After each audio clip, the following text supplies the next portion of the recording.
They called him Cursed, a black horse that broke every man who tried. At the county auction, a young woman raised her hand with just $100, and the crowd roared with laughter. But what happened next would silence them all. In storms, in whispers, in front of the whole town, she and the untamable horse forged a bond no one believed possible. This isn't a story about taming. It's about listening.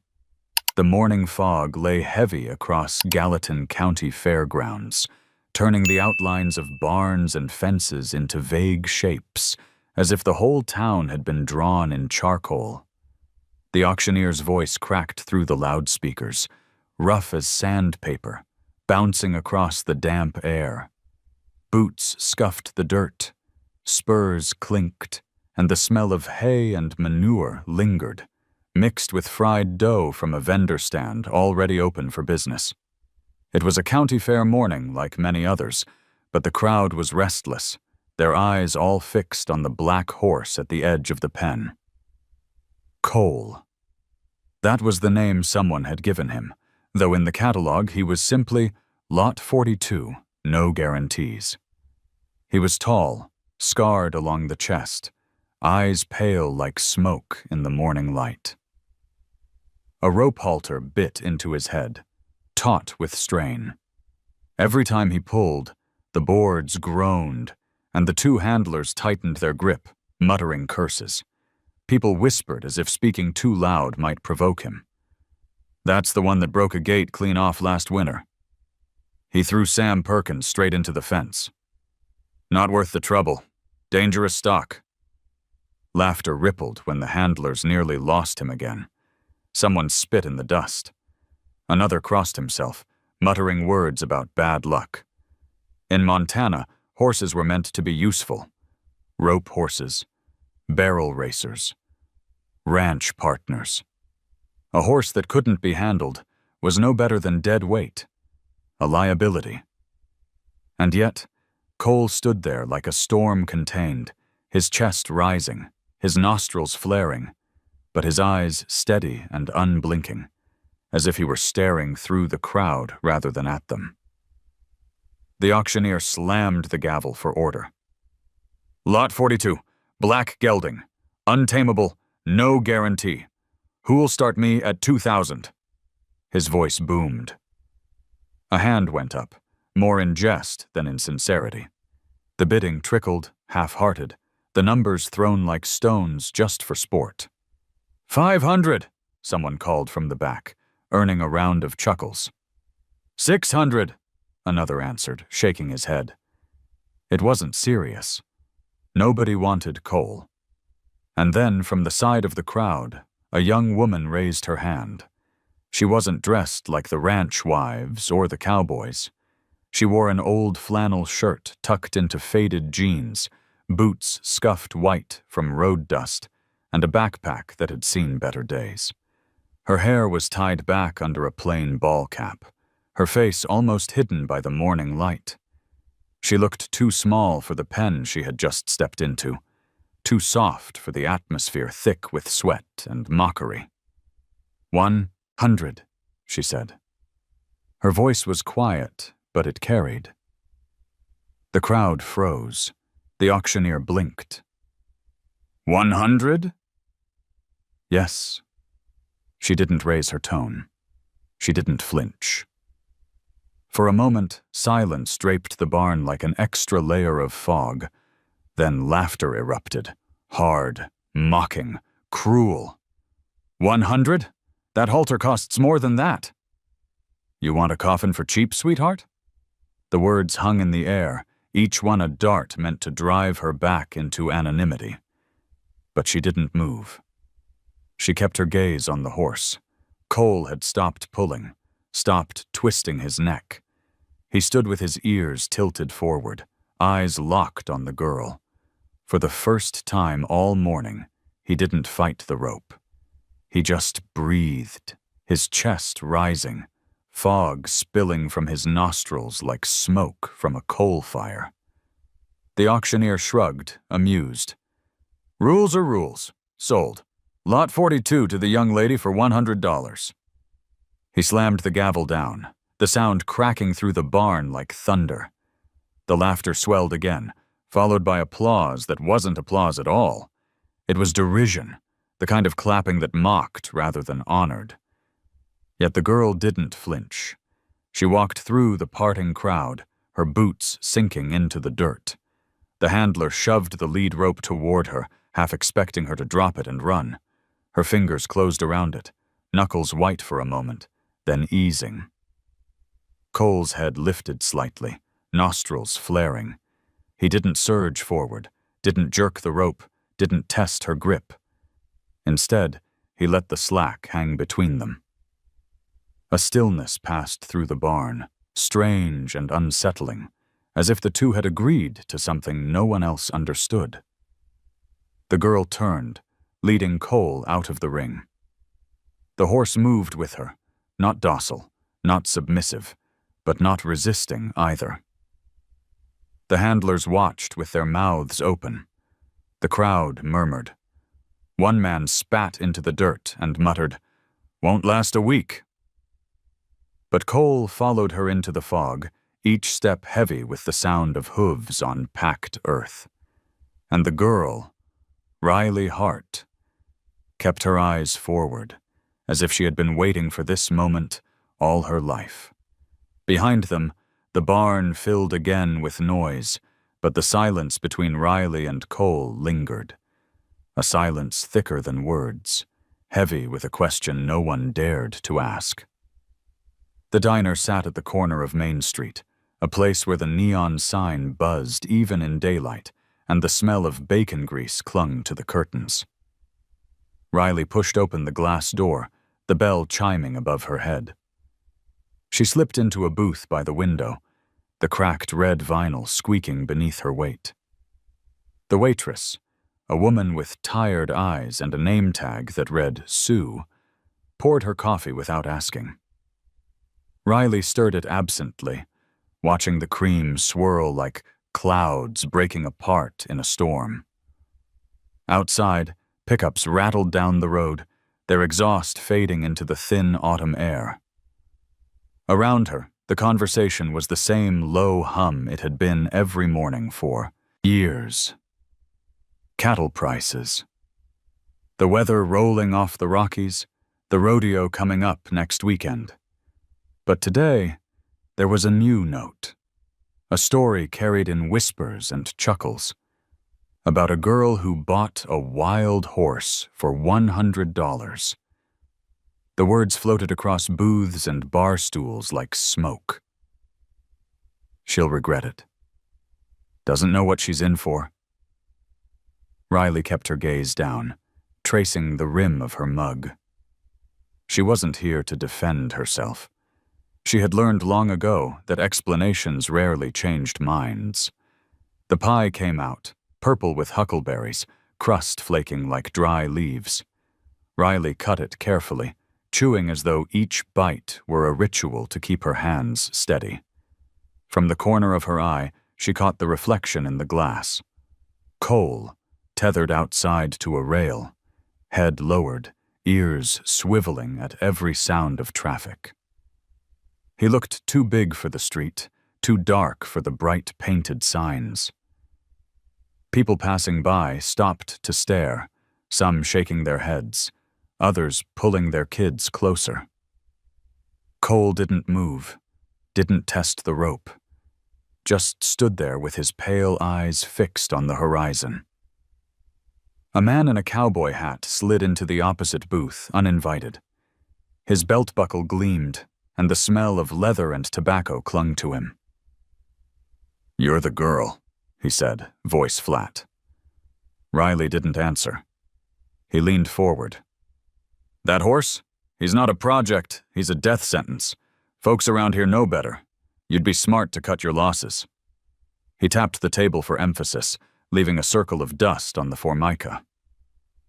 Riley lifted her gaze just long enough to meet his eyes, then lowered it again.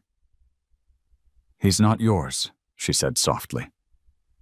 The man laughed under his breath, a sound without humor, and pushed back from the booth. Not yet, he muttered before leaving. Sue refilled Riley's cup, her eyes lingering in a way that wasn't judgment, but pity. Sweetheart, you know what they're saying? That horse is cursed. That's why the bidding went like it did. Riley nodded, though she wasn't listening. Outside, Cole shifted one hoof, a small circle in the dirt, then went still again. Something about his stillness spoke louder than the gossip. He was waiting, but not in fear. Waiting the way someone does when they recognize something familiar in a stranger. The bell chimed again, and a boy darted inside, cheeks red from the cold. He carried a paper sack of popcorn, the kind sold at the fair, kernels spilling through a tear. He stood near Riley's booth, hesitating. His speech came halting, words broken. Is that your horse? Riley looked up, and for the first time since the auction, her face softened. Yes, she said. The boy's eyes widened, not with fear, but awe. He gripped the sack tighter, nodding as if he had just discovered a secret. Then, as quickly as he appeared, he ran out, the bell clattering behind him. Cole lifted his head when the boy passed, ears flicking toward the small figure. Riley caught the exchange, through the window, and felt something shift inside her. A memory rising uninvited. Her sister's laughter on summer afternoons, bare feet slapping against barn boards, the promise that horses could see right through you if you let them. She closed her eyes, swallowing the ache. The pie sat unfinished, the coffee gone cold. When she finally rose, dropping bills on the table, the diner had quieted. Conversations drifted elsewhere, as if the story of the girl and her wild horse had already been filed away, another curiosity to pass the time. Riley stepped outside, the cold air biting her skin. Cole's gaze met hers, steady and unreadable, the fog of his breath mingling with hers. She reached for the rope, fingers brushing the coarse fibers. For a second she hesitated, then wrapped her hand around it. They walked away from the diner together, down the road where the leaves had begun to gather in piles, crunching under boots and hooves. Riley didn't look back at the neon sign flickering behind her. She had no intention of turning around. The whispers would follow, of course. They always did. But there, in the rhythm of Cole's steps beside her, she felt the faintest pulse of something steady, something she hadn't known in years. And though the town might call her foolish, Riley knew one thing with certainty. She hadn't come to Montana by accident. The Miller property lay a few miles outside of town, past stretches of brittle pasture grass and weathered fence posts leaning like old men. The barn, once red, had faded to a dull brown, its paint long surrendered to Montana wind and winter storms. Riley paused at the gate, tugging at the rusted chain until it gave way. The hinges moaned as she pushed it open, Cole following close, his hooves crunching on gravel that hadn't felt weight in years. Inside the barn it smelled of dust, dry hay, and something older, like memories locked away. The rafters creaked, pigeons scattering when the pair entered. Sunlight filtered through slats and fractured beams, drawing pale stripes across the dirt floor. Riley tied Cole loosely to a post, leaving slack in the rope. He sniffed the air, ears flicking, eyes scanning the cavernous emptiness. There was no threat here, just echoes of what had been. Riley set down her backpack, sinking onto an overturned bucket. Her shoulders sagged. She felt the miles she'd traveled pressing down at once, the weight of unanswered questions, and the burden of eyes from the diner still on her. Cole shifted, the rope tugging, then settled. They sat in silence, two strangers under the same roof, breathing in rhythm. The wind pressed against the barn walls, a hollow groan carrying the scent of wet earth. Riley closed her eyes, the sound stirring something she had tried to bury. She hummed a melody, soft and uneven, a lullaby her sister once sang on hot summer nights when the crickets were loud enough to drown out sorrow. The tune trembled at first, almost breaking, but then steadied. Cole's ears turned toward her. His body eased, his breath slowed, and for the first time since the auction, his muscles didn't look like coiled wire. He lowered his head, the long sigh of a creature letting go. Riley watched, her throat tightening. She hadn't expected a response. She barely expected him to stay tethered. But there it was. An answer not in words, but in presence. She wrapped her arms around her knees, holding on to the silence like it was a rope across a chasm. She whispered, though not to him. Not really. I don't know what I'm doing, but I'm here. Hours passed, measured only by shifting light. Pigeons returned to their roosts, the barn darkening. Cole pawed once at the dirt, then stood still again, as though deciding that for tonight, the battle could rest. Riley spread her jacket on the floor, laying down near enough to hear him breathe. Her eyes traced the beams overhead, constellations of cracks and cobwebs, until sleep crept in. She dreamt of summers past, her sister's hands guiding hers on reins, the creak of leather saddles, the smell of dust and sunlight. Then, the scream of tires on gravel, the jolt of falling, the hollow silence after. She woke with her cheek against the barn floor, breath ragged, her heart refusing to slow. Cole shifted nearby, the steady thump of his hooves anchoring her back to the present. In the stillness, Riley understood something unspoken. Cole wasn't only the horse everyone called Untamable, he was a mirror. His scars, his defiance, his silence, they were her own. And maybe that was why she had raised her hand at the auction. Not out of recklessness, not to prove anyone wrong, but because she recognized him before anyone else did. The night thickened, the barn settling into quiet again. Riley pulled the jacket tighter, eyes heavy. Cole's breath filled the space, deep and steady, the kind of sound that could make a person believe in second chances. The world outside might have laughed, but in this hollow barn, something fragile was beginning to take root. When morning light broke through the slats, Riley rose stiff and sore, brushing hay from her jeans. Cole blinked at her, calm, no rope burn on his neck, no fight in his stance. She reached out but stopped inches short, letting her hand fall back to her side. "Not yet," she whispered. She would wait. For now, walking side by side toward the day ahead was enough. Together, they stepped out into the crisp autumn morning. The barn sighed once more behind them, wood groaning as if exhaling relief that it was no longer empty. Morning peeled the chill off the pasture in thin blue ribbons.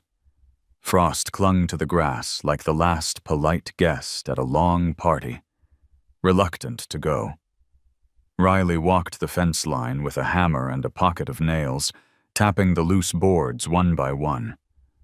Cole kept pace on the inside, shadowing her steps with an almost ceremonious calm. He didn't tug the rope, she didn't shorten it. They'd moved like two clocks finally ticking to the same quiet hour. Traffic from the highway sighed in the distance, a faraway river of engines. Somewhere a dog barked and then apologized to the silence by stopping. Riley paused to breathe, to let the cold wash through her and clear the sediment on the bottom of her thoughts. She'd slept the kind of sleep that doesn't fix you so much as hold you until you feel held. When she glanced back, Cole stood squared and listening, ears flicking toward her hum. The lullaby she didn't even know she was humming again. The mailbox by the gravel drive had been leaning since yesterday. She set the hammer aside and righted it, opening the tin door with a squeal. Inside, circulars, a local paper, a single envelope with her name printed in small, careful letters. Riley frowned. She hadn't told anyone she was here. She tore it open with her thumb. A folded sheet slipped out, lined notebook paper, a drawing in pencil, a black horse under a crooked barn roof, a carrot on the rail. At the bottom, in tidy capitals, "For your horse, Eli." Riley turned toward the barn and found the carrot already there, balanced on the rough top plank as if a tiny ceremony had been performed at dawn. Cole had noticed it too. His neck arched, not lunging, just measuring. He took one step, stopped, lifted the carrot with his lips, and dropped it again like testing whether the world would punish him for wanting something. When nothing bad happened, he nosed it once more and took a slow, thoughtful bite. The crunch traveled across the quiet, like small thunder. "Good," Riley said without moving closer, as if a louder word might spook the moment. "Take what's given." By 10, the sun had warmed the tin roof to a soft ping. A dust devil stitched itself across the far end of the pasture and unstitched just as fast. A pickup rolled to a stop near the gate, an old Chevy with a front fender held in place by hope and primer. The passenger door opened with protest. Out hopped a boy in a Seahawks beanie 2 sizes too big, a brown paper sack clutched to his chest, sneakers whitening in the frost. He stopped when he saw the horse fully, stopped, and went still the way only kids and deer do, from a combination of respect and awe. "Hey there," Riley called, tone easy as the wind, making sure the air stayed soft around the arrival. "You Eli?"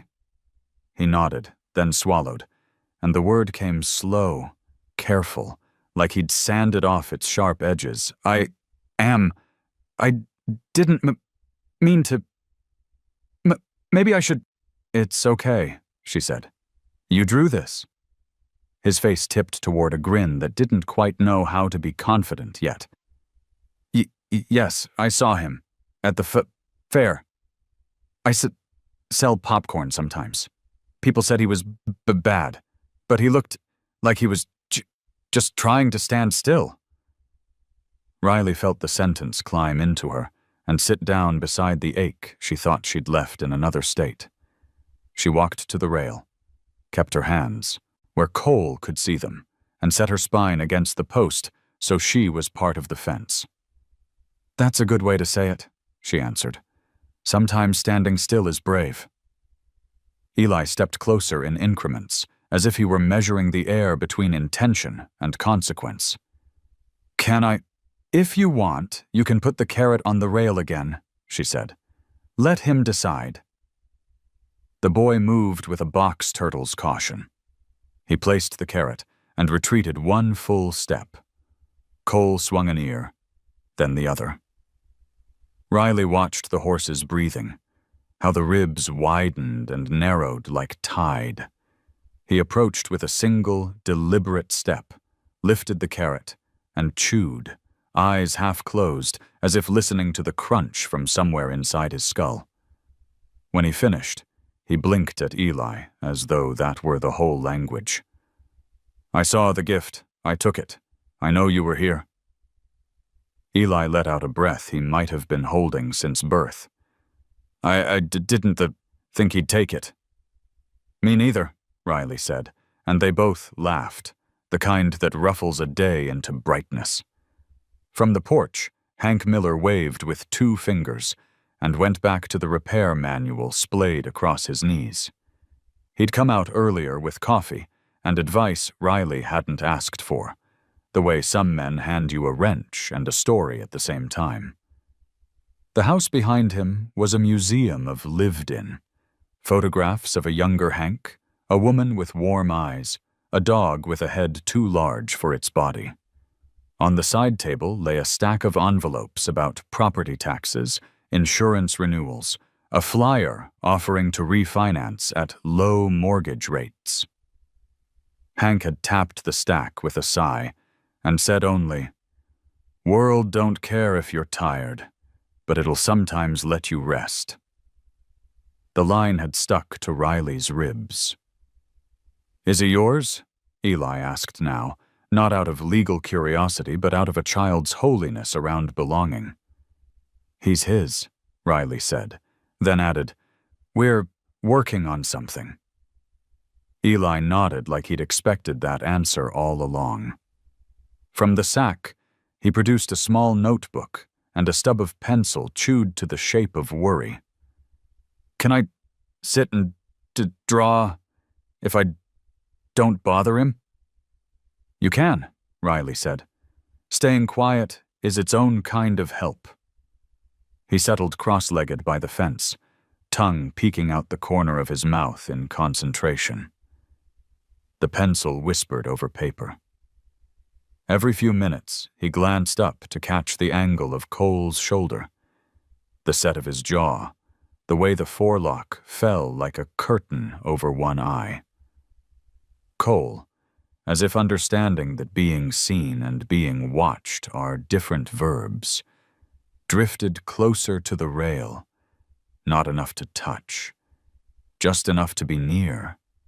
Wind slid down from the bridgers and scattered the shadows. Hank coughed once, then again, the scrap of a winter he never completely shook. Inside the house, the landline rang once and gave up. Telemarketers selling everything from home insurance to credit cards, and the kind of promises that sound like salvation until you read the fine print. Riley ignored the ring the way you ignore a cloud you can't move. A pickup slowed on the road and pulled onto the shoulder.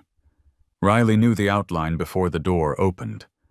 Cole Whitaker, broad and pressed, his hat a precise geometry against the sky. He leaned his forearms on the top rail with a proprietary ease that made the fence look like something he owned because everything did. "Afternoon," he said, like a man who had invented afternoons. "Heard you've started a little project." Riley kept her breath like glass, unbroken, transparent. "Just feeding him, fixing the fence." Cole let his eyes travel over the boards, logging weaknesses the way bankers log late payments. "Feed costs money. Fences, too. Vet bills, farrier, liability. A lot of folks don't factor that in." He smiled without warmth. "You get in a bind, my offer stands. I can take that problem off your hands. Cash. No questions." Eli stilled so completely even his breath seemed to listen. Riley let the silence have weight before she spoke. "He's not a problem," she said. "He's a horse." Cole tapped the rail, the sound polite and sharp. "A horse that's put men in the ER. Stories grow antlers when they leave the barn," Riley said. "We're starting small. Space, quiet, food." She nodded toward the notebook on Eli's knees. "We're working on letting him be seen." Cole's smile thinned. He glanced at the boy, at the carrot tops like green flags in the dirt. "Well," he said, "be sure your, what is this? Equine therapy doesn't spook anybody. County doesn't like complaints." He tipped his hat to no one in particular and went back to his truck. When the engine turned over and the dust rose, it felt like a curtain falling on a scene that had been written before either of them arrived. After the truck's growl had softened back into the day's hum, Eli looked up. "He doesn't like you," he said to Cole, as if reporting weather. Riley laughed softly. "That's okay. We don't require his friendship." For lunch, Hank brought out sandwiches wrapped in wax paper and a jar of pickles that tasted like someone had told them a good joke. They ate on the rail, feet dangling, the kind of stillness that feels like work done well. Cole grazed on the safer side of the fence, tearing grass with a sound like paper, slowly ripped and mended at the same time. When Eli finished his drawing, he held it up. The horse looked as if he were listening to something only he could hear. Riley swallowed a heat behind her ribs she didn't expect. "That's beautiful," she said. "You want to leave it here? I'll put it where I can see it from the stall." Eli considered, then nodded. I can make more," he said, shyly proud, "if you need." "I do," she answered. "Turns out we all do." Clouds shouldered each other across the afternoon. Riley carried a water bucket to the trough, letting it brim and tremble. Cole came when she stepped back, lowering his muzzle until the surface bowed. He drank like a prayer, and then, without warning, swung his head and breathed against her forearm. Not a nuzzle, not yet, just breath, warm and damp, a fog you could wear. Riley didn't move. She steadied her own breathing to his, counted a slow 4 in, 4 out, the way a person steadies a boat by rocking with the lake instead of against it. Eli saw it happen, his pencil pausing in midair. "He trusts you," he whispered. "He tried the idea on," Riley said. "Maybe it fits." Toward evening, the sky took on that copper tone that makes even busted trailers look noble. Eli packed his notebook, tucked the paper sack under his arm, and stood. "I can come by after school. I can bring more carrots," he added hurriedly. "I'll ask my mom. She works at the county office. She's good with forms and stuff." He flushed, unsure if forms mattered in the kingdom of horses. "They do," Riley said, thinking of liability waivers and permits, of all the adult words that try to keep wonder in safe boxes, terms and conditions, privacy policy, disclaimers that say love is fine as long as you initial here. "Tell your mom thank you." Eli waved to Cole, a small, awkward salute. The horse lifted his head, ears forward, and for a heartbeat the boy looked taller, like being seen had lengthened his bones. He jogged to the truck where a woman waited, dark hair in a bun, the county seal on her windbreaker. She gave the scene a long look, then lifted 2 fingers in a cautious hello. Riley returned it. The truck rolled away in a plume of gravel that took its time settling back to earth. "Kid's got good eyes," Hank said from the porch, not looking up from his manual. "So does the horse," Riley answered. They worked through the last of the boards before dusk, the hammer's music gentle and true. When the sun let go of the edge of the field, the temperature dropped a notch you could feel in your teeth. Riley uncoiled a longer lead and clipped it to Cole's halter, then opened the gate into the small paddock they'd decided would be tonight's experiment. Cole hesitated, then stepped through. A clean circle of dirt waited. Riley walked to the center and sat on the overturned bucket she'd used as a stool, made herself smaller than the horse, smaller than the worry. Cole started to move, slow arcs at first, nose to the ground, reading the past in the dust. He didn't look at her for a long time, which in its own way felt like honest work. When he did, he stopped. The world held its breath with him. Riley didn't speak. She kept her palms open on her knees as if showing she carried nothing but time. The wind pulled a strand of hair across her face and left it there. Her eyes blurred, not from tears, but from the effort of not pushing, not making, not fixing. A different kind of strength than the one she used to think she needed. Cole took one step toward her, then another. He stood close enough that she could see the fine gray in the black of his coat, the whorl at his shoulder that turned like a galaxy. He lowered his head to her shoulder height and looked, really looked, one eye molten and patient. The barn exhaled. Somewhere, a late flock of geese arrowed south. Their calls dropped into the field like commas, telling the sentence of the day to pause but not end. "Okay," Riley said, the word almost a breath. "Okay." He didn't touch her. He didn't have to. The space between them knew. When the dark finally made decisions for them, Riley rose, led Cole back to the stall, and spread fresh straw. She hung Eli's drawing by a bent nail, where the horse could see it if he chose. The graphite lines caught the last scrap of light and held it bravely. Hank set a battery lantern on the post, its glow kind and ordinary. They closed the barn together, hands on the same door, and walked out into the cool like people leaving church quietly, the benediction still warm on their backs. At the porch, the kettle clicked. Riley poured tea into 2 chipped mugs, steam flowering. She sipped and let the day arrange itself behind her eyes. Cole shifted once, the soft thud of hooves settling the straw. A good night sound. The moon climbed over the ridge as if it, too, had decided to stay. "Tomorrow," Hank said, and it was both plan and blessing.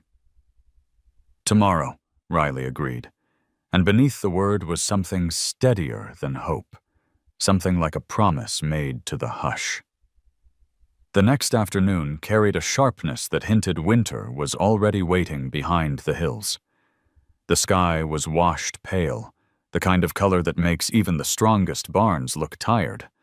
Riley had been mending a loose hinge on the stall door when she heard a truck roll in slow, its tires crunching the gravel like a careful question. She set her hammer down, wiping her palms on her jeans. The door opened, and out stepped a woman about Riley's age, maybe older by a handful of years, her dark braid tucked neatly into the collar of a fleece jacket embroidered with the logo of a veterinary clinic. "Afternoon," the woman said. Her voice carried a steadiness that felt practiced. She held a canvas bag by the straps, the kind filled with bottles and bandages. "You must be Riley. Hank told me there was a horse here that might need a look." Riley hesitated, then nodded. "Cole." She gestured toward the paddock, where the black gelding paced with measured steps, his head low but his body taut, like a bow waiting for a string. The woman introduced herself. "Maya Ortiz, large animal vet tech. I used to work in Albuquerque, but let's just say I wanted a quieter life." She approached the fence slowly, the canvas bag hanging low so it looked less like a weapon, more like an invitation. Cole raised his head, ears forward, eyes narrowing at the scent of iodine and latex. Riley instinctively moved to step in, but Maya lifted her palm slightly. "Let me," she said softly, "but only as far as he allows." Riley folded her arms, uneasy, but didn't argue. She watched as Maya stayed outside the rail, posture angled so she wasn't a predator, wasn't a threat. She clicked her tongue once, then pulled a small target stick from her bag. At the end of it was nothing more than a bright red ball, worn from use. She extended it, but didn't push it toward him, just held it in the space between them like an idea left unfinished. Cole's nostrils flared, suspicion sharpening every line of his body. The paddock air thickened. He stamped once, the sound cracking through the quiet. Maya didn't move. She just breathed, long and visible, until the rhythm of her chest settled into something even. The horse tilted his head, one ear swiveling. Slowly, as if the decision had been centuries in the making, Cole took a single step forward and touched the red ball with the barest graze of his muzzle. "Good," Maya whispered, her voice low and even. She didn't lunge for him, didn't reward with treats. She simply clicked a small device in her hand, a sharp but harmless sound, and stepped back. Cole blinked, his expression somewhere between confusion and curiosity. He pawed once, then quieted.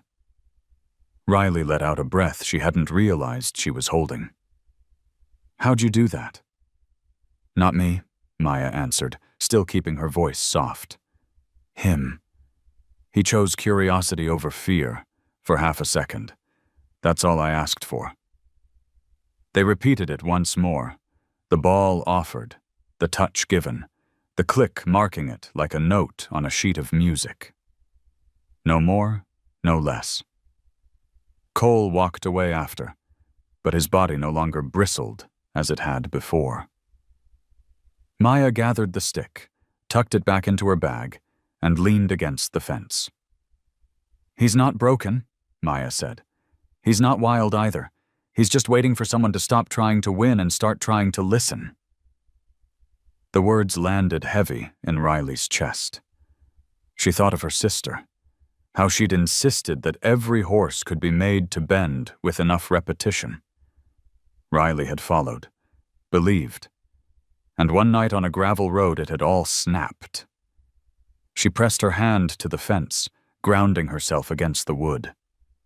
"Listening's harder than it sounds," she admitted. Maya gave her a look that wasn't pity, but recognition. Harder, but worth it.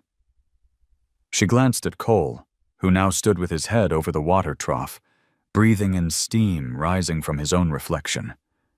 "I'll stop by when I can. You shouldn't do this alone." Riley wanted to protest, to claim she didn't need help, but the words stayed in her throat. She just nodded. "Thanks." Maya smiled faintly, then packed her things. "One more thing," she said, pausing at the truck. "Don't mistake stillness for surrender. Sometimes it's the loudest thing an animal, or a person, can say." After she left, Riley walked back to the paddock. Cole lifted his head, ears twitching as though cataloging what had changed. She rested her arms on the rail. "You fooled them all," she murmured. "But I think she saw you." The horse shifted his weight, then lowered his head to the ground. Riley's eyes burned with the weight of memory. She thought of her sister's voice saying almost the same thing years ago in another barn. Only back then, Riley hadn't known how important the words were. The evening light bled gold across the pasture, pouring shadows long and patient. Riley leaned into the fence, her forehead against the cool wood, listening not to the silence, but to the breathing on the other side. The proof that for tonight, neither of them was alone. She stayed until the stars arrived, until the frost crept back, until Cole finally lay down in the straw with a sigh that was not defeat, but the first hint of trust. The county courthouse looked more like an old schoolhouse than the seat of any power, but the men leaning on its steps gave it weight. Their hats tilted low, their boots polished not from pride but from habit, the kind of men who believed a handshake carried the same binding power as a contract. Riley stood across the street outside the feed store, Cole's lead rope looped loosely in her hand, while Hank carried a sack of grain to the truck. The air was thin with the chill of early evening, the kind that pressed words back into people's throats. Cole Whitaker emerged from the courthouse with a stride that turned the sidewalk into a stage. His jacket was tailored, his boots too clean for anyone who actually worked stock, but no one laughed. He had the kind of money that meant fences got mended faster on your land if you nodded at him, the kind of influence that made a neighbor think twice before saying no. He stopped when he saw Riley, and the silence of the street bent toward him. You've got yourself a liability there, Cole said, tipping his chin toward Cole. Town council doesn't want complaints. If that horse bolts through someone's yard, breaks a fence, scares a kid, guess whose name is on the paperwork? His smile was a lawyer's smile without the degree.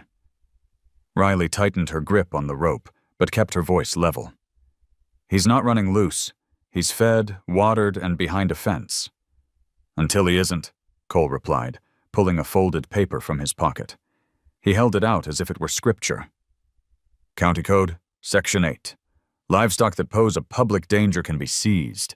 You signed nothing at auction but a bill of sale. That means you're responsible for what happens next. You sure you want to bet your future on an animal that's already written off? The weight of the words pressed like stone. Hank came up beside Riley, resting the sack on his hip. Funny, he said, his voice gravel rough. I don't recall you caring about County Code last spring, when your cattle trampled half the Thompson pasture. Cole didn't look at Hank. He only kept his gaze on Riley. You're new here. You don't understand how things work. Folks don't forgive twice. You should think about letting me take that horse off your hands before it ends the way everyone expects. Riley wanted to snap back, to lay bare the arrogance of his offer, but her throat closed. Instead, she looked at Cole. The gelding stood still, ears turning but body calm, as if the rope between them carried more steadiness than threat. Riley found her breath in his breathing, the same rhythm she'd matched in the barn nights before. He's not yours, she said finally. Not anymore. Cole's jaw tightened, the first crack in his composure. Everything has a price, he muttered, stuffing the paper back into his pocket. Then he turned, boots striking the pavement like punctuation marks, and the men on the steps followed his retreat with their eyes. The feed store door creaked as Eli pushed it open, a sack of cracked corn dragging against the floor. He froze when he saw the tension across the street, then hurried toward Riley. You okay? He asked, eyes darting between her and Cole. Fine, Riley said, though her hands still trembled. She crouched to help Eli lift the sack into Hank's truck. Better than fine. She forced a smile, hoping the boy wouldn't see the cracks underneath. That night back at the barn, the paper Cole had waved haunted her. She laid it on the workbench, smoothing its creases. The words blurred in the dim lantern light, the legal jargon tangling like weeds, but the meaning was clear enough.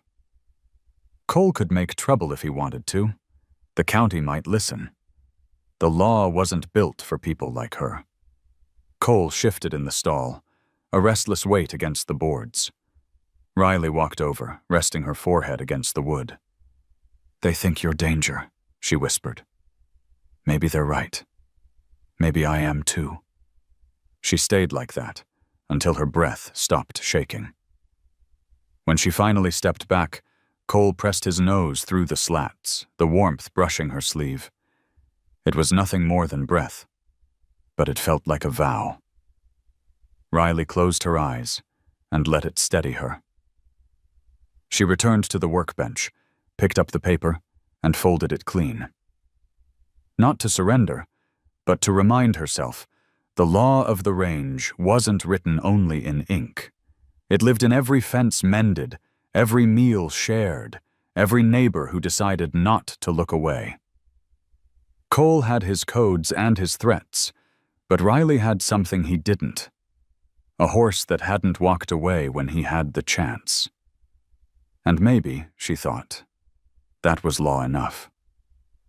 The day began with a sky so clear it seemed almost rehearsed. The Bridger Mountains etched sharp against a pale horizon. Riley mucked out stalls with sleeves rolled to her elbows, the smell of hay dust and iron nails clinging to her skin.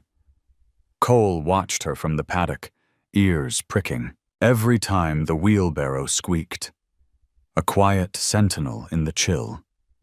By mid-afternoon, clouds had begun to gather with the stealth of wolves, piling heavy and dark. Hank stepped onto the porch, squinting at the horizon. "That's not weather to ignore," he muttered. Riley wiped her brow and felt the shift in the air herself. The sudden stillness, the uneasy quiet of birds gone missing. By the time she had hauled the last bale into the loft, the first growl of thunder rolled low across the fields. Cole stamped once, his head snapping high. Riley dropped the pitchfork and hurried to the paddock, her boots sinking in the damp earth. The wind picked up fast, tearing leaves from the aspen grove and scattering them like frightened hands. Then the sky split open with lightning, so near it burned her eyes. Cole surged, rope straining against the post, muscles rippling like storm water against rock. "Easy," Riley said, her voice too thin against the roar. She gripped the lead, her arms pulled taut. Cole reared, hooves striking air, and for a moment she saw not the horse in front of her, but the memory she never outran. Her sister's horse bolting, gravel flying, the scream that followed. Her chest seized, breath locked. She was there again. Helpless. "Not again," she whispered, but the storm swallowed her words. Cole slammed back down, nostrils flared, whites of his eyes wide with panic. Riley clung to the rope, but it was like holding lightning itself. The thunder cracked again, and he bolted sideways, dragging her several steps through the mud before she let go, palms burning. Cole circled the paddock in terror, the wind whipping his mane, rain now pelting the earth in violent sheets. Riley staggered back to her feet, mud plastered to her jeans, her heart crashing against her ribs. Hank appeared, rain plastering his hat to his head. "Get inside!" he shouted. Riley shook her head. "Not without him!" She climbed over the rail and stepped into the chaos, every instinct screaming at her to retreat. Cole spun, hooves pounding the ground in fury and fear. For a heartbeat, she thought he would charge, thought this was the end of the fragile thread between them. But then she dropped to her knees, palms open, letting the rain soak her hair flat to her face. "Cole!" she cried, her voice ragged but raw with truth. "I couldn't hold her that night either. I let go. I watched her fall, and I've hated myself for it every day since." The confession tore out of her. A wound opened to the storm. Cole skidded to a halt, chest heaving, ears pinned, then flicking forward, confused by the break in her. Lightning flashed, illuminating them both, Riley kneeling, shaking, and the black horse, foam flecking his chest, eyes fixed on her. He didn't move closer, but he didn't strike away either. The rain softened in that pause, turning from blades to beads. Riley lifted her hands higher, her breath uneven. "I can't lose again," she whispered. "Not you too." Cole snorted hard, pawed once at the mud, and then lowered his head. It wasn't peace, not yet, but it wasn't fury anymore. Riley rose slowly, step by trembling step, until she stood within reach of the rope trailing from his halter. She gathered it in, careful as stitching torn cloth. Cole shuddered, but didn't bolt. His sides heaved, breath mingling with the rain. Riley pressed her forehead against his wet neck, her tears lost in the storm water.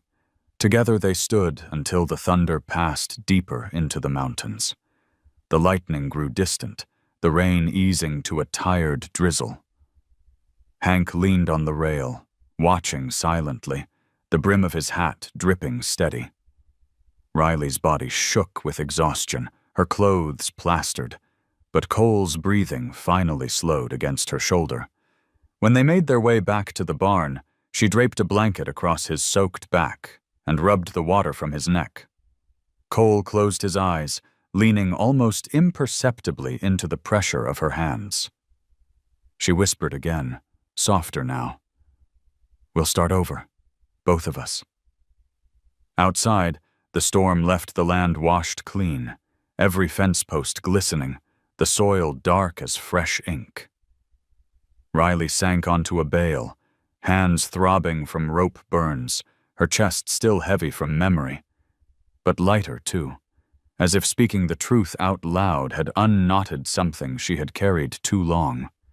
Cole shifted in the stall, then blew a long, steady sigh that matched her own. That night, when she finally lay down on the cot in the tack room, the rain tapping gently on the tin roof, she didn't dream of the accident. For the first time in years, her sleep was blank and merciful. The morning after the storm smelled of ash and wet soil, though no fire had burned. Riley rose with stiff shoulders, rope burns dark against her palms, and stepped into a world rinsed clean. Puddles lay scattered across the pasture like shallow mirrors, clouds moving lazily in their surfaces.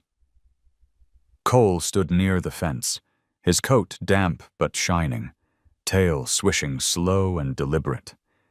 He lifted his head when she came out, ears turning toward her. She carried no halter, no rope, only herself. The memory of the night before, her knees in the mud, her confession swallowed by thunder, still throbbed in her chest. Hank had said nothing afterward, just set a kettle on the stove and left her to silence. But silence had been enough. Riley approached the paddock now, her boots squelching through mud, the cold biting through the fabric of her jeans. She stopped a few feet from the rail and simply breathed. Cole's body tensed, as if deciding whether to flee or face her. Riley lowered herself onto the grass, ignoring the dampness soaking through. She laid her palms open on her knees, fingers trembling. "It's yours to choose," she whispered. "I'm not here to hold, just here to wait." For a long while, nothing happened. Cole shifted his weight, snorted, pawed once at the ground. The wind dragged the smell of pine through the field. Riley kept her eyes soft, not fixed on him but not turning away either. The waiting stretched until her legs ached. She wondered if patience was a kind of prayer, if every second was a bead on some rosary she hadn't meant to hold. Then Cole moved. One step. Slow. Deliberate. His head lowered, ears angled sideways. Not aggressive, not submissive. Just curious. Riley's heart pounded loud enough she thought it might frighten him off. She swallowed hard and kept her palms steady. Another step, then another, until he stood close enough that she could see the spiral whorl in the hair of his chest, the pattern unique as a fingerprint. He stretched his neck, nostrils flaring, and breathed against her hand. Warm, damp air filled the cool morning. Riley didn't move. She let the contact be his choice, not hers. Her skin tingled where the breath touched, as if something alive had sparked under her veins. Finally, with a surprising gentleness, Cole's muzzle brushed her palm. It wasn't a nuzzle, not affection as people tell it, but an acknowledgement. Riley exhaled shakily, her vision blurring. "Thank you," she whispered. She didn't raise her hand to stroke him, didn't dare take more than he had given. She just let the moment stand unbroken, fragile and whole. Eli had wandered up the lane, his backpack bouncing, hair sticking out beneath his beanie. He froze when he saw them, girl and horse suspended in quiet communion. His notebook dangled from his fingers. Forgotten. "He touched you," he stammered, voice hushed with awe. Riley smiled without turning. "He decided to." The boy sat cross-legged in the grass, sketching quickly, trying to capture the fragile geometry of distance and trust. Cole flicked an ear at the sound of pencil scratching, but didn't step away. Riley remained still until her knees throbbed and the damp soaked deep. When she finally eased back, Cole didn't retreat. He followed a step, as if reluctant to let the moment end. Later, when the sun had climbed higher, Maya arrived in her dusty truck, a thermos of coffee in hand. She leaned against the rail, watching with a small nod. "That's it," she said quietly. "That's the shift. You didn't pull him. He came." Riley didn't answer, afraid words might cheapen what had happened. Cole returned to grazing, but something in his posture had softened. His tail swished not in agitation, but in rhythm with the breeze. The world felt wider for the simple act of a horse choosing to touch a waiting hand. Riley sat back on her heels, mud clinging to her clothes, a faint ache in her bones, and realized she was lighter than she had been in years. As dusk fell, she hung Eli's new drawing on the barn wall beside the old one. This one showed Cole's nose brushing an open palm, lines simple yet alive. She traced the pencil strokes with her finger, the child's perspective turning the moment into something larger than life. Hank looked at it when he came in for supper and said only, "Looks about right." That night, lying on her cot, Riley replayed the feel of breath against her skin.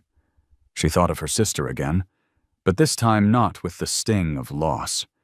Instead, she heard the echo of advice once given. "Don't force the reins. Let the horse tell you when he's ready." She hadn't understood then. She did now. Cole shifted in the straw, let out a long sigh, and Riley whispered into the dark, "We're beginning." By the time October leaned fully into the valley, the fields turned brittle gold, and the mornings tasted of frost. Riley walked the fence line daily, hammer in hand, each nail driven into weathered posts like small promises. Cole followed her along the inside, sometimes pacing, sometimes pausing to nose at the brittle weeds. He was quieter now, not tamed, not docile, but less coiled. The storm had stripped something raw from both of them, and the silence left behind felt different, less like a wound, more like an open door. That week, little gifts began to appear.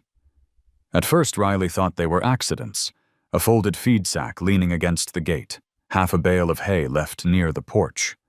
Then came a bag of carrots, tied shut with twine. No note. One morning she found a coil of rope, still smelling faintly of the hardware store, set neatly on the fence post, as though the giver wanted no credit. Riley turned each item over in her hands, wondering which neighbor had chosen to step quietly into her struggle. Hank only shrugged. "Town's watching. Some want to see you fail. Some remember what it feels like to hold on when nobody else does." Cole sniffed the carrots, crunching slowly when she offered them. His eyes no longer rolled white at every sound, though he still held himself like a soldier expecting orders. Riley brushed the mud from his coat, her hands moving with less caution than before. She didn't flinch when he turned his head toward her. She felt the shift each day, like a shadow easing back with the rising sun. Eli continued to appear after school, notebook bulging with sketches. He sat by the paddock and drew Cole in every posture, head high, grazing low, watching the horizon. Sometimes he drew Riley too, though she never asked to see. His stammer softened when he spoke to the horse.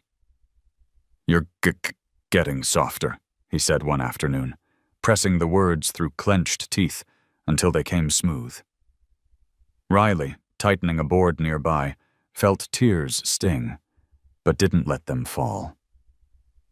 One Saturday, Maya returned with a stethoscope around her neck and a patient calm in her voice. She checked Cole's teeth, hooves, and heart, each touch measured. each pause respectful. "He's carrying old scars," she said, pointing to a faint line across his ribs, "but none of them explain the way people talk about him. That part's story, not science." Riley nodded, thinking how stories could weigh more than flesh. Later that evening, Riley opened the mailbox and found something she hadn't expected. An envelope without a return address. Inside was a single line, handwritten in uneven script. "Don't give him up. We believe in you." No signature, just the trace of someone's faith slipped into her pocket. Riley folded it carefully and placed it under the lantern on the workbench, beside Eli's drawings. Cole stood at the stall door that night, watching her. She opened the gate and let him step out into the paddock, then sank onto her bucket at the center. The horse circled slowly, hooves whispering over the dirt, mane catching in the lantern light. He stopped near her, nostrils flaring, breath clouding the cool air. Riley lifted her palms, not asking, just offering. Cole leaned close enough that she could feel the warmth radiate from his chest, then exhaled a heavy sigh. She smiled into the dark, a fragile smile, but real. From the porch, Hank watched with his arms folded. He didn't say a word. He didn't need to. Some victories belonged only to those inside the circle. That week more gifts arrived. A bucket of oats, a blanket folded over the fence. None carried names, but each one was a hand reaching out, invisible but present. For every voice that mocked at the diner, there was another that left quiet proof at her gate. And as Riley brushed Cole under the fading light, she realized the bond between them wasn't just about her and the horse. It was about the unseen network of people who chose, silently, to believe. When she finally blew out the lantern that night, the barn smelled of hay and faint graphite from Eli's sketches taped to the wall. Cole shifted on the straw, settling down with a grunt of contentment. Riley lay on her cot, fingers still sore from the hammer, but her chest lighter. In the darkness, she whispered a thanks not just to the horse, but to every stranger whose kindness came without a name. The next morning, another gift waited by the gate. A sack of feed, and tucked inside, a single red apple. Cole crunched into it with loud satisfaction, juice running down his muzzle. Riley laughed, the sound startling even herself.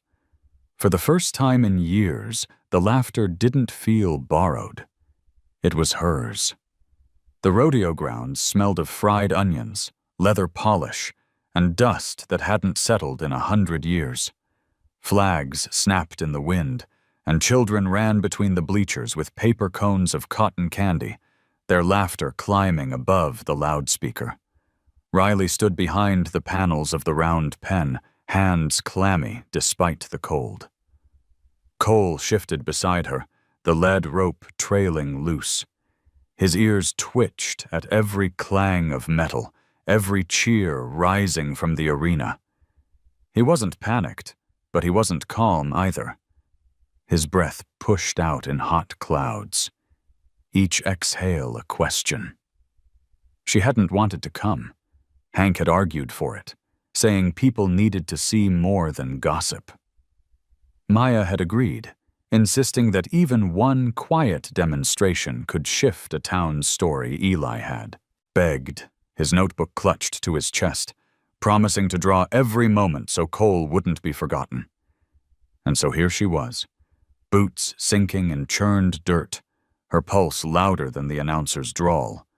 When the gate clanged shut behind them, the noise of the fair faded into something more contained, like being sealed inside a drum.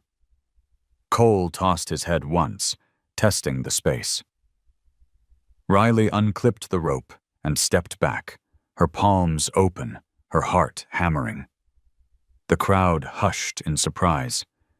No halter, no bridle, no whip. Just a girl and a horse in a circle of dust. Riley took her seat on the bucket she'd carried in, making herself small. She breathed until her ribs hurt, until the sound of her own lungs steadied the ground beneath her. Cole circled the pen once, twice, his muscles tense but measured. The bleachers murmured, whispers carrying. "She's crazy. That horse will kill her. Wait and see." But Riley didn't move. She kept her gaze soft, not a challenge, not an invitation. She simply was. Cole slowed, his hooves sending small puffs of dust into the sunbeam slicing across the pen. He turned one ear toward her, then the other. Finally, as if pulled by something quieter than command, he walked to the center. The crowd drew a collective breath. Cole stopped before her, head lowering inch by inch, until his muzzle hovered at her shoulder. Riley lifted her hand, not to grab, not to direct, just to show it was empty. Cole touched it, the same way he had days before in the paddock, but now in front of the whole town. A silence fell heavier than any cheer could. The announcer's microphone clicked useless, forgotten. Even the midway ride seemed to pause. Eli, perched on the lowest bleacher, pressed pencil to paper so hard it snapped. He didn't care. His wide eyes drank the sight.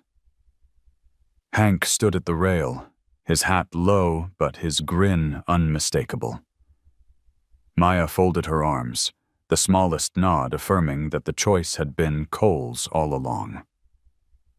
Riley whispered, though no one could hear her beyond the horse. "Thank you." Cole snorted softly, as if answering. Then he lowered his head further, his forehead brushing against her chest. The hush deepened, so complete it felt like the world itself was holding its breath. When Riley finally rose, Cole followed, his shoulder brushing her arm. She walked the pen's circle once, the horse shadowing each step without rope or rein. The crowd gasped, but Riley didn't look at them. She only kept her stride even, trusting the bond more than the boards around them. They moved as if stitched together, one rhythm, one breath. At the gate, she clipped the rope back on, not because she had to, but because the ritual mattered.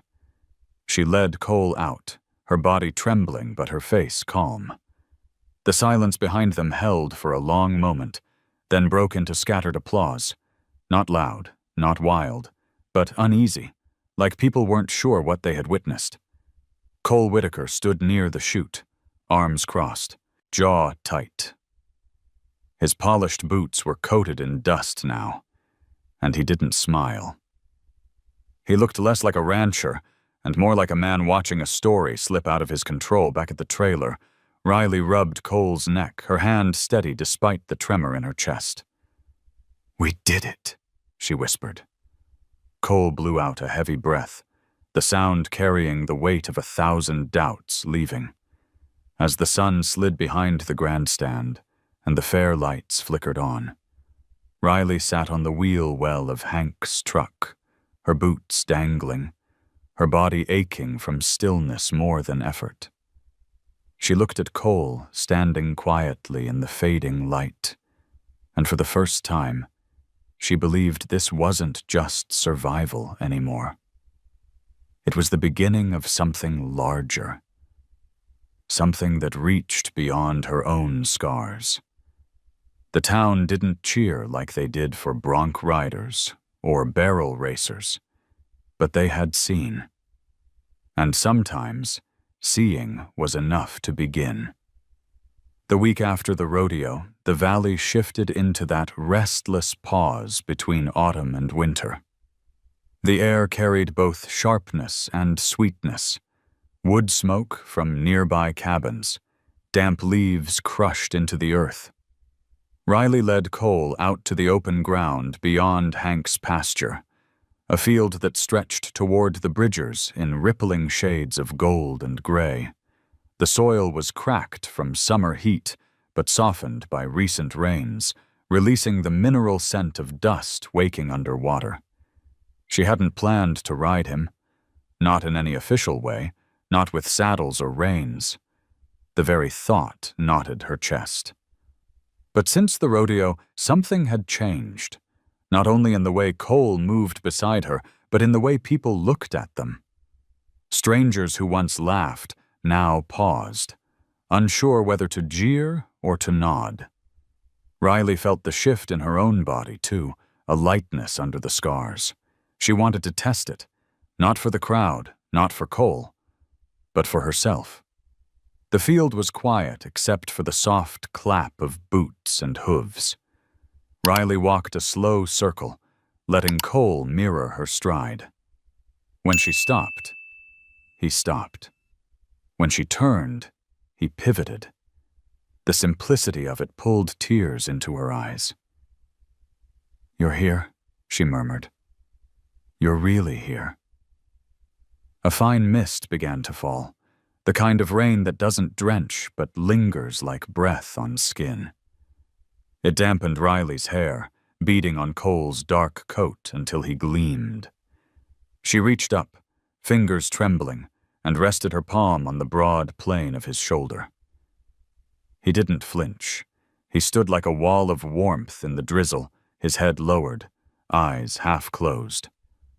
Riley pressed her cheek against him, the steady drum of his heartbeat grounding her. Then, without giving herself time to argue, she placed her hand against his withers, tested the spring of muscle, and swung a leg over. No saddle, no stirrups, no safety net. Just weight, balance, and trust. Cole stiffened for a breath, his ribs tightening under her. Riley held still, her hands resting lightly on his mane, whispering steady nonsense into the rain. Her pulse hammered, echoing the memory of her sister's accident, the gravel, and the silence that followed. "Not this time," she whispered. "Not this way." Cole shifted, one step forward, then another. Not a bolt, not a buck. Just steps. The rain thickened slightly, drops pattering against the ground like soft applause. Riley exhaled, her body molding to his movement.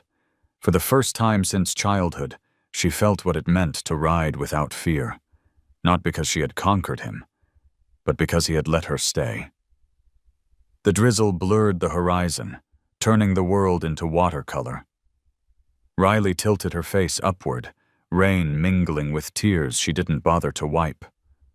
Cole's stride steadied, his muscles rolling beneath her, each step a heartbeat they shared.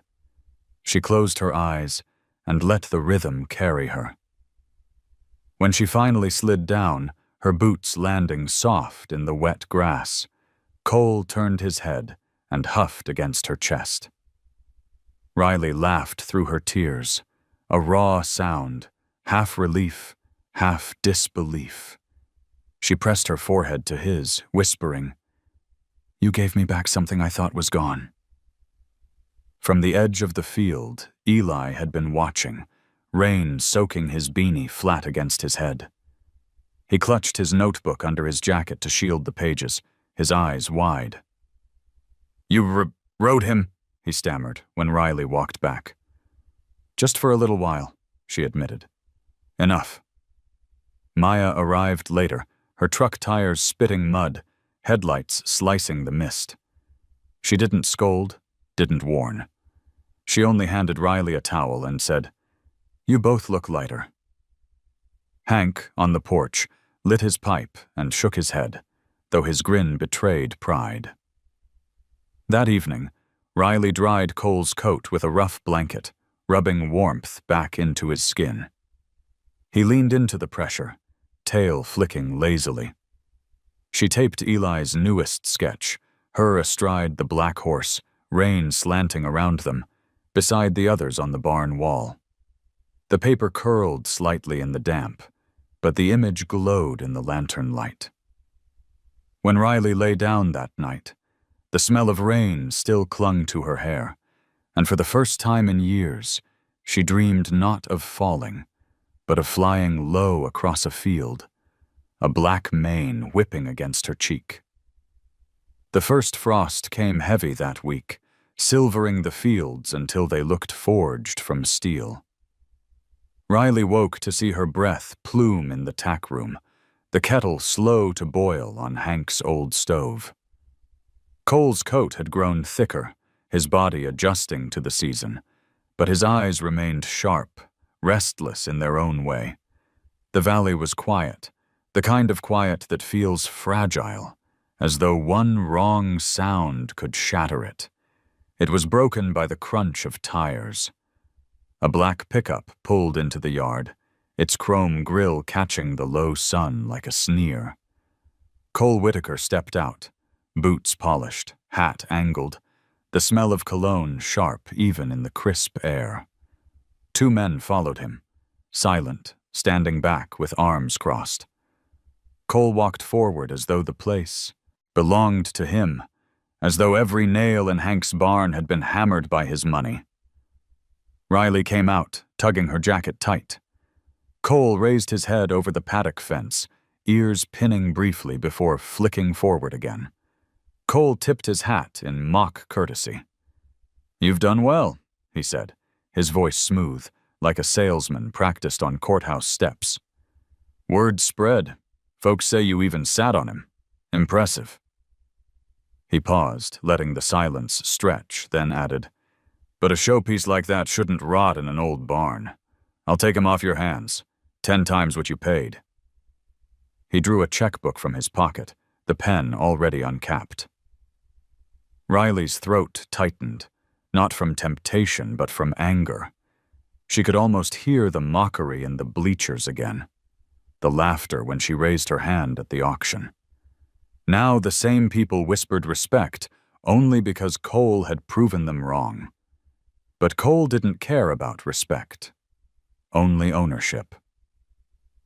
"I'm not selling him," she said evenly. Cole chuckled, the sound thin. "Everyone sells eventually. That's how this world works. Everything has a price. You've patched fences, fed him on scraps and handouts. I know what hay costs, what vet bills look like.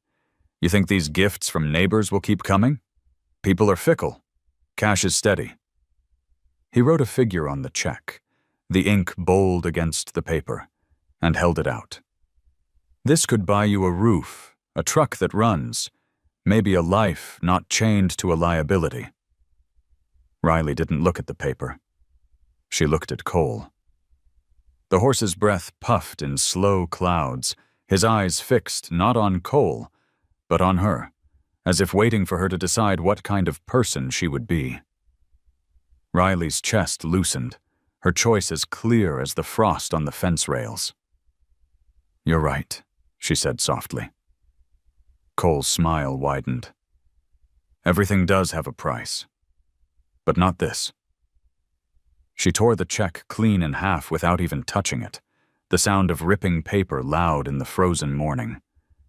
The two men behind Cole shifted, uneasy. Cole's smile faltered, then hardened. "You're making a mistake," he said. "That horse is marked. He's not a partner. He's a danger. When, not if, he snaps, you'll remember this day." Riley stepped closer to the fence, her hand brushing the rough wood. "If he snaps, I'll be here. That's the difference between us. You buy what you want. I stay with what I choose." For a moment, the yard held its breath. Cole snorted and stomped once, as if punctuating her words. Cole shoved the torn check back into his pocket, his jaw tight. "This isn't over," he muttered, turning on his heel. The truck roared to life, gravel spitting under its tires as it pulled away. Riley's knees trembled as the sound faded. She leaned against the fence, exhaling hard. Cole stretched his neck over the rail, brushing his muzzle against her sleeve, the gesture so subtle she almost missed it. She smiled despite the ache in her chest. "Not for sale," she whispered, as though promising both him and herself. That evening, Eli came by with another sketch. This one of Cole standing tall against the mountains, Riley small beside him, but steady. He pinned it to the barn wall without a word. Hank studied it, pipe smoke curling around his face, and finally said, "Looks like the boy's seeing clearer than most men in this town." Riley nodded. She knew Cole would return. Men like him didn't take no as an ending.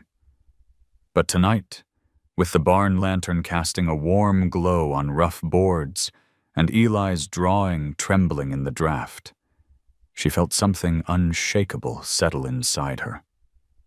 No check, no law, no threat could put a price on what had been built here. Cole shifted in the stall, exhaling a long, steady breath. Riley matched it with her own, the rhythm a vow that no paper could break.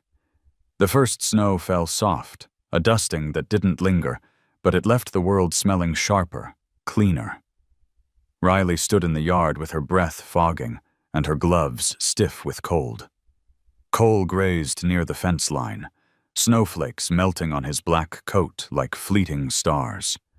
Something about the whiteness spread across the pasture made the barn look older, lonelier, as if it had been waiting for a purpose it had forgotten. That morning Hank had cleared his throat over coffee and said, "You could do more than just keep one horse alive here. You could give this place back its voice." He slid a set of old keys across the table. "Wasn't planning on letting it go to rot, but I can't keep it alone." His eyes didn't quite meet hers, as though the words cost him. Riley closed her fingers over the keys, the cold metal biting her palm like a dare. Eli arrived after school, cheeks red, boots caked in slush. He carried a bundle of notebooks and a bag of nails borrowed from his mother's garage. "We could fix it up," he stammered, bouncing on his toes. "Paint, build more stalls." His words came faster than his mouth could manage, but Riley heard the heartbeat in them. She looked at the boy, at the horse, at the sagging barn, and felt the shape of something larger than survival beginning to rise. They started small. Hank guided Eli in cutting new boards, his rough hands surprisingly patient.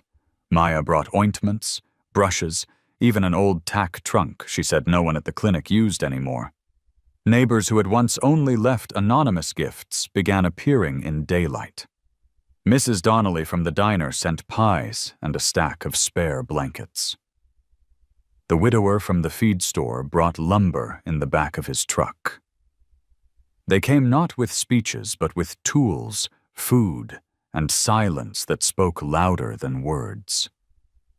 Riley painted the words, "Second Chances," on a plank above the barn door, the letters uneven but steady. She hung it with Hank's help, their boots crunching on the frost-hardened ground. Cole watched from the paddock, ears swiveling as hammers rang. When the sign was finally in place, Riley stepped back, paint still under her fingernails, and felt the barn breathe in again. It no longer sagged in defeat. It stood waiting, ready to shelter more than just one broken horse. The first to arrive was a thin chestnut mare with a dull coat and a limp from an old tendon injury. Her owner, a trucker with eyes sunk deep from too many nights on the road, admitted he couldn't care for her anymore. "She deserves better than the back of my lot," he said, his voice rough. Riley took the lead rope, nodding once. Cole watched as the mare stepped into the stall beside him, his ears flicking, but his body calm, as though he knew the barn had grown.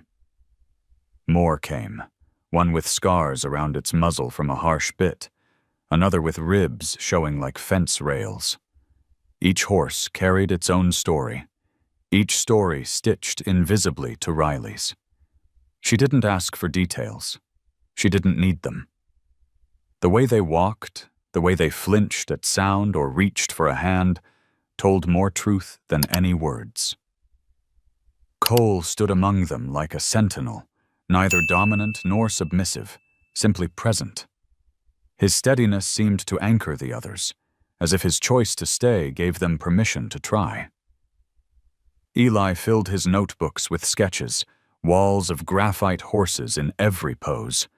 He left pages taped to the stalls, rough lines that somehow carried tenderness. It helps them know they're seen, he explained, though his face burned with shyness.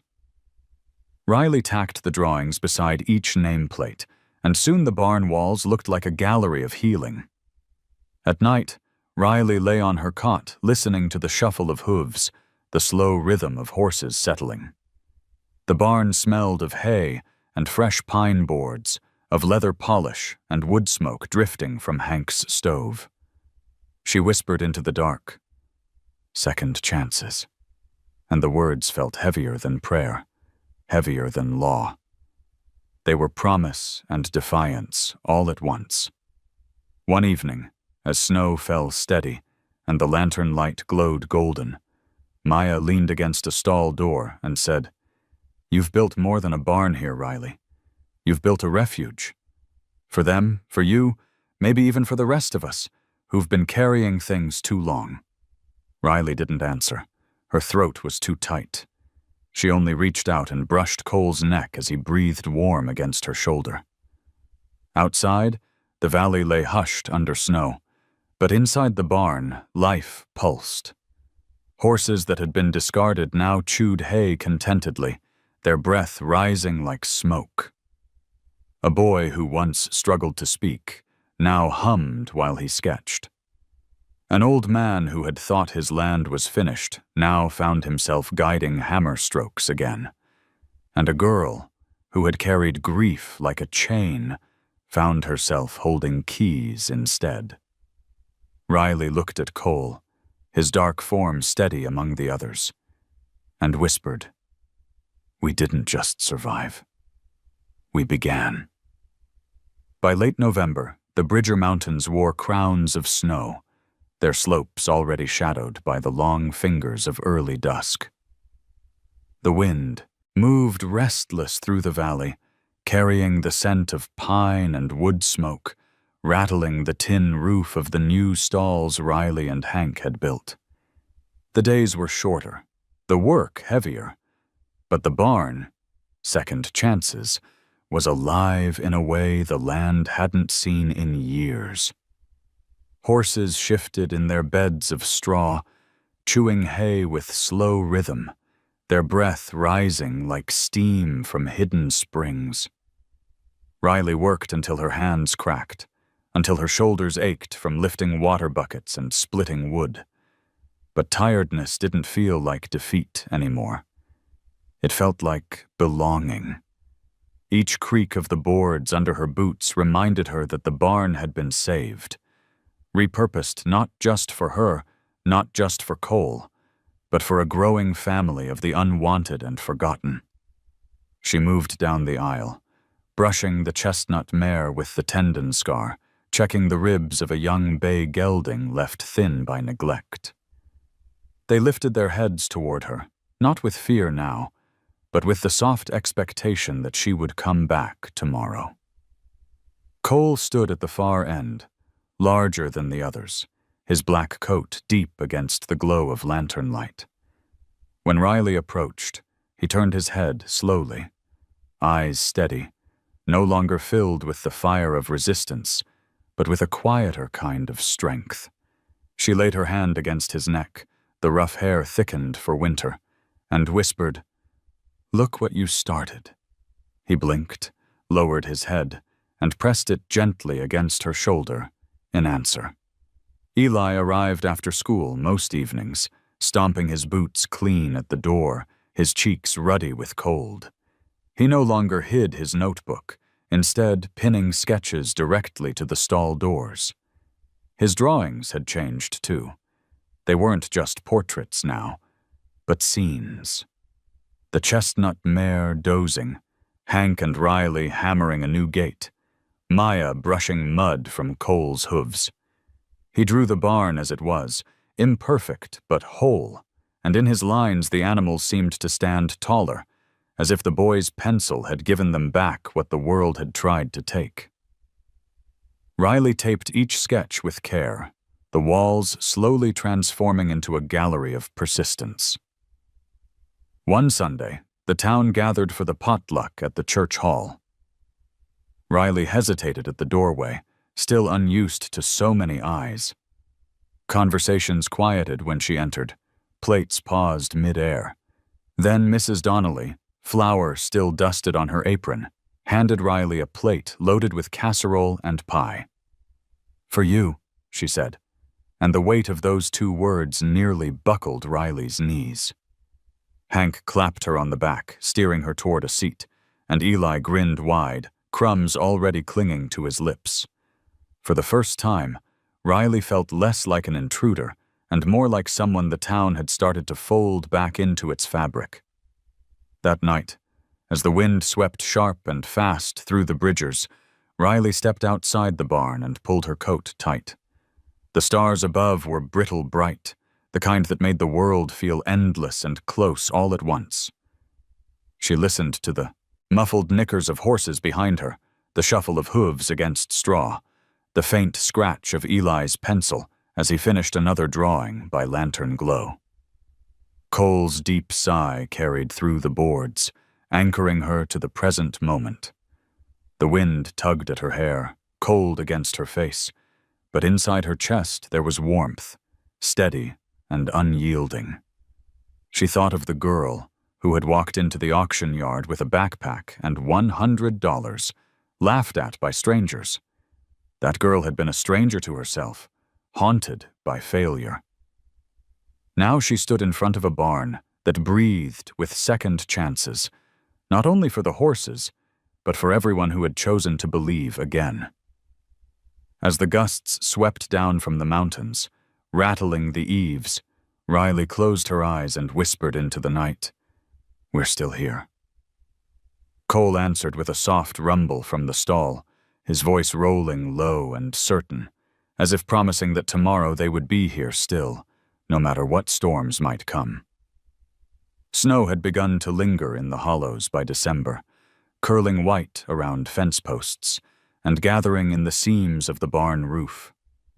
The valley carried a silence that was not empty but full, the kind that made each hoof step sound like a word spoken aloud. Riley pulled her scarf tighter as she crossed the yard, her boots crunching in rhythm with Cole's steady pace beside her. The sign above the barn, "Second Chances," swung gently in the wind, the paint already weathered by cold, but holding fast. Word had spread farther than she ever expected. Families from neighboring towns began arriving, some shy, some broken in their own ways, leading horses that had been deemed unrideable, untrainable, or simply unwanted. One after another, they stepped into the barn, and none were turned away. Cole watched each arrival from his stall, his eyes steady, his presence quiet but anchoring. He had become more than a horse in their eyes. He was a kind of testimony. On the morning the town gathered again, not at the rodeo but in the wide square by the church, Riley led Cole without halter or rope. The crowd parted, their breath visible in the cold air. Cole Whitaker was there too, his hat pulled low, his expression a mask of disdain. But this time, his shadow didn't stretch across the gathering. The people stood between him and the girl he had once tried to dismiss. Riley stopped in the center, Cole at her side. She laid a hand against his neck, feeling the warmth beneath winter coat. "I didn't come here to prove anything," she said, her voice carrying in the crisp air. "Not to tame him, not to turn him into something he isn't. I came to listen. And when I did, I realized he was never the broken one. We were.